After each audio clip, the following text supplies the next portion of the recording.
Yes, yes, tell him I'll be there for them. Yes.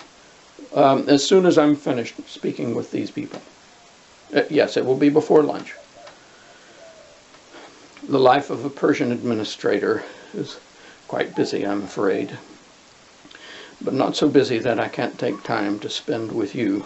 I feel it's important to talk about my experiences to help those who also are living in fear of Yahweh. I never dreamed that I would be an administrator in the Persian government.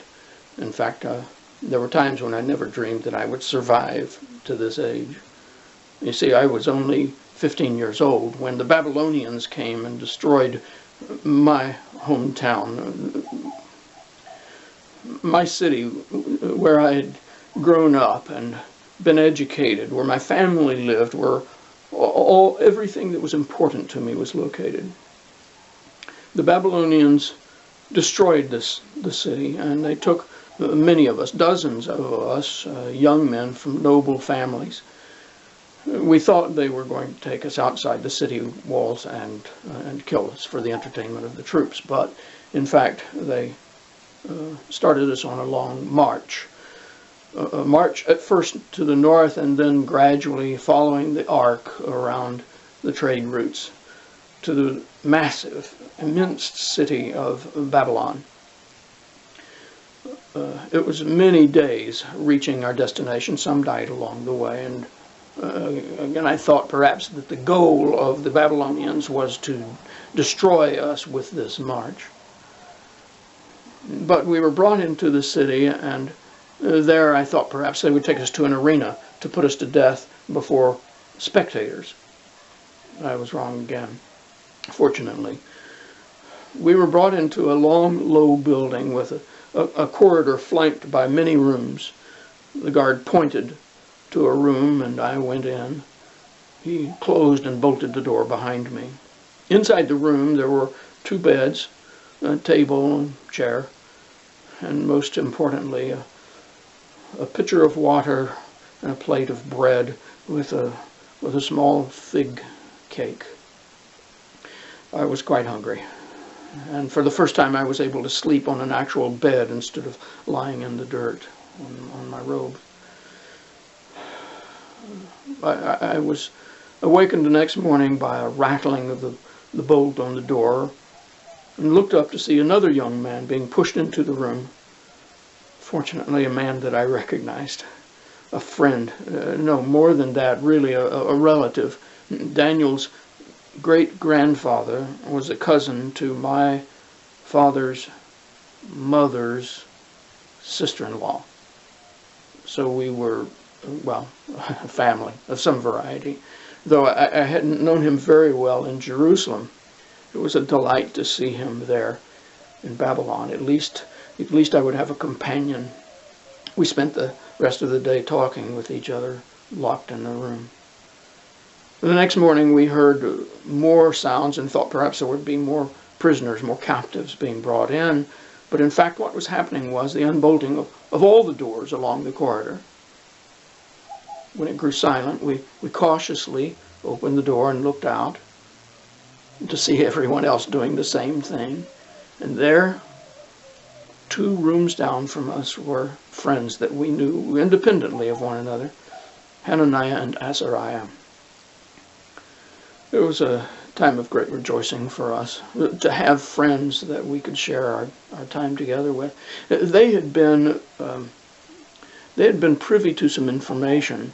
It seems that King Nebuchadnezzar had taken captives from various noble families of the countries that he had conquered, and he planned to train us to be counselors, royal counselors. Quite an honor for someone who was only 15 years old. I was amazed by that possibility. And we talked and reminisced, thought about Jerusalem and what had happened, who survived and who didn't. Later that afternoon, guards were coming, so we all scurried back to our rooms. But they brought us out and marched us down the long corridor and then turned to the right and to the left into large dining hall. There were perhaps 130, 150 maybe young men, all seated at tables, and we were to be introduced. And not by our Jewish names, of course, but by Babylonian names. Mine wasn't so bad. Mishael is similar to Mishael, but when they introduced Azariah as Shadrach, we had to suppress a grin. And when Hananiah was introduced as Abednego, we almost laughed. They introduced Daniel as Belteshazzar, but he spoke in Aramaic so that he could be understood by all and said, "No, my name is Daniel." I don't think anyone called him Belteshazzar, well, except for the king. In any case, we were taken to a table where we were seated, and the smells were delicious, were wonderful. A servant brought a platter of lamb and set it down right in front of me. I was reaching out to take a piece when Daniel stayed my hand. What was that about? He spoke to the servant. "Please, sir, could you bring us vegetables?" The servant said, "Be patient, young man. The vegetables are coming. Go ahead and start with the meat." Daniel said, No, you don't understand. We need only vegetables." The servant said, "I'm going to get the captain." In a few moments, a rather gruff-looking man came up and said, "What is this that I hear? You are brought food which you do not want to eat. You want vegetables instead of lamb?" Daniel said, Yes, sir. Just vegetables and water, please. No wine for us." The man was perplexed. This food comes from the king's own kitchen. It's the best food in the land. You will eat this food and be happy with it and not complain. Daniel took another tack. "Sir, are you a man willing to make a wager? I suggest that you bring us only vegetables and water for the next 10 days. If after that time we are not the fittest men in this whole room, then you may feed us whatever you wish." The captain smirked as he told the servant, take the lamb to the next table." "All right. We'll see how you do after 10 days of vegetables." The next thing to arrive on our table was a bowl of stewed onions. Well, for the next 10 days, that's what we ate, vegetables. I have to say they tasted pretty good. I think the cook was from Egypt. In any case, after 10 days, to tell you the truth, we were the fittest. We looked the best. You know, some of those men, they drank too much. Many of them ate far more grease and meat and fat than they really needed. So we looked good. And the captain agreed. After that time, we could eat whatever we asked. In many ways, going to school, learning there was a wonderful experience. We were taught all sorts of things. Languages, of course, we improved our Aramaic. We were taught about the stars, the moon, the planets. We were taught about history and literature, about geography, about warfare, everything. There was even a gymnasium where we could exercise to keep our bodies as fit as our minds. If we had only been in Jerusalem, it would have been perfect. After about, it was a year and a half, I know, perhaps a bit more than that, I was preparing to go to my next class in the dormitory, and Arak, one of the guards, came to our room and ordered us to come out. He went to Hananiah and Azariah's room and ordered them also to come out. And the four of us joined the whole procession of students going down the long hall. "Arak, where are we going, please? I have classes today." Arak said, "Not today, you don't. Come with me." Hananiah asked, "Now, Arak, where are we going? Who are we going to see?" He stopped abruptly and turned and said, Nergal. You're going to see Nergal. Nergal, that's the Babylonian god of death. We were going to die. I said, what? Why are we dying? What have we done to die? Arioch said, the king has had a dream. None of his wise men can interpret it for him. None of them can tell him what the dream is. And so he has decided that he will put them all to death and start fresh. Come with me. I protested, but Arioch, we're just students. We haven't even graduated yet. We're not really counselors yet. Arioch took his sword out of its sheath and said, you will now come with me. Daniel tried another tack. Arioch, I know you are a favorite of the king. If you speak to him, I know he will grant me an audience with him. You would do that, perhaps? Arioch thought for a moment and then gave the order, all right, everyone back into your rooms. All dispersed. I went with Hananiah and Azariah. The doors were locked. That's the last we saw of Daniel marching down the hall with Arioch. We were beside ourselves. We had no idea what to do. And when, what seemed like an eternity later, he came back to the room,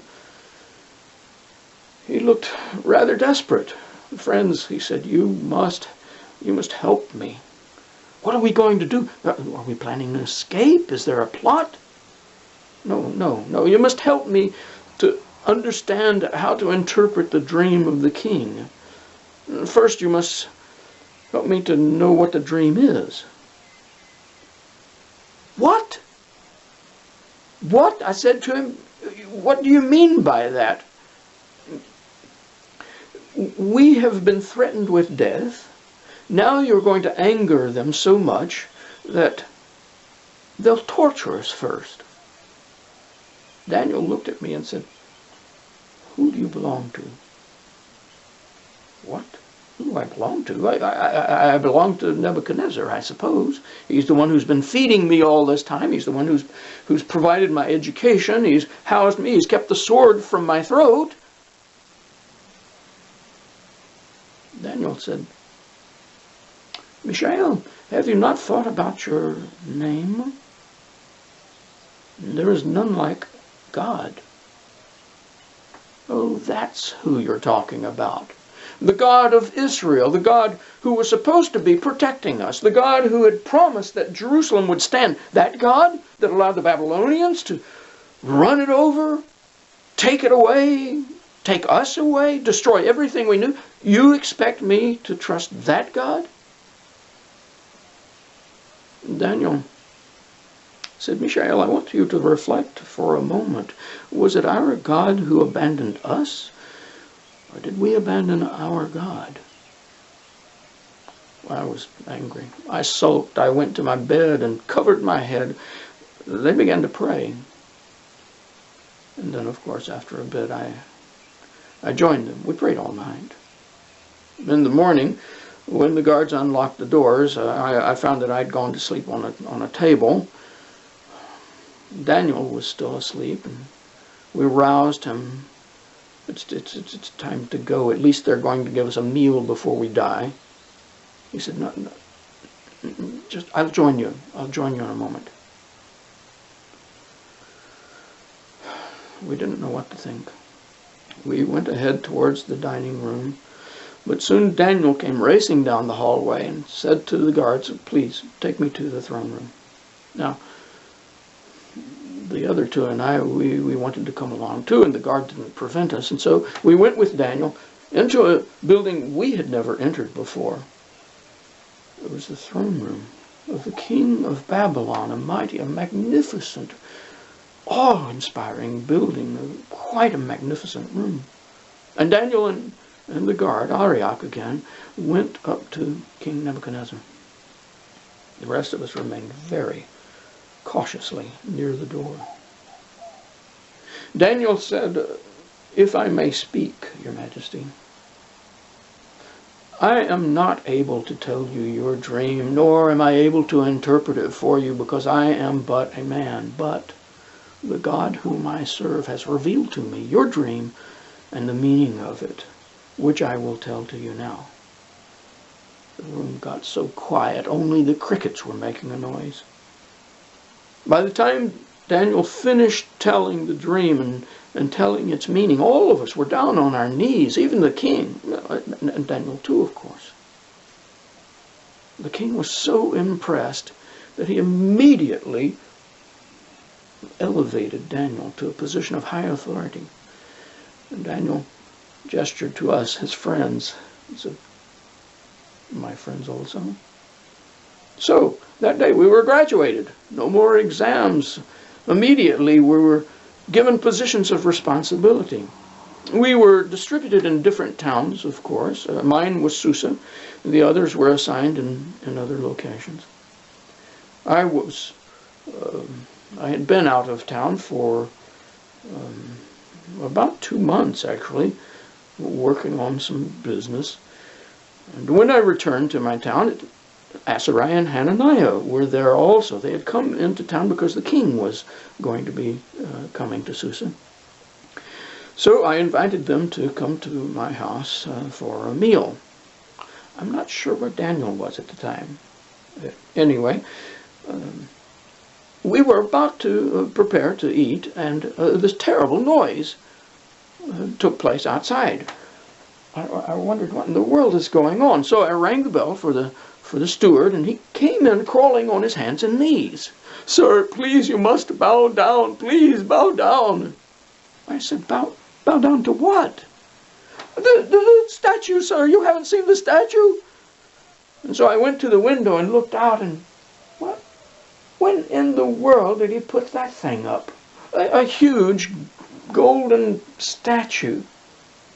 The steward said, "Sir, you must bow down. When the music plays, everyone must bow down." "I'm not going to bow down to a statue." "Please, sir." "No, go. Tell them we're ready for our food now." Well, I don't know who informed. There are many eyes of the king throughout the kingdom. But when Nebuchadnezzar found out what had happened, he was quite angry.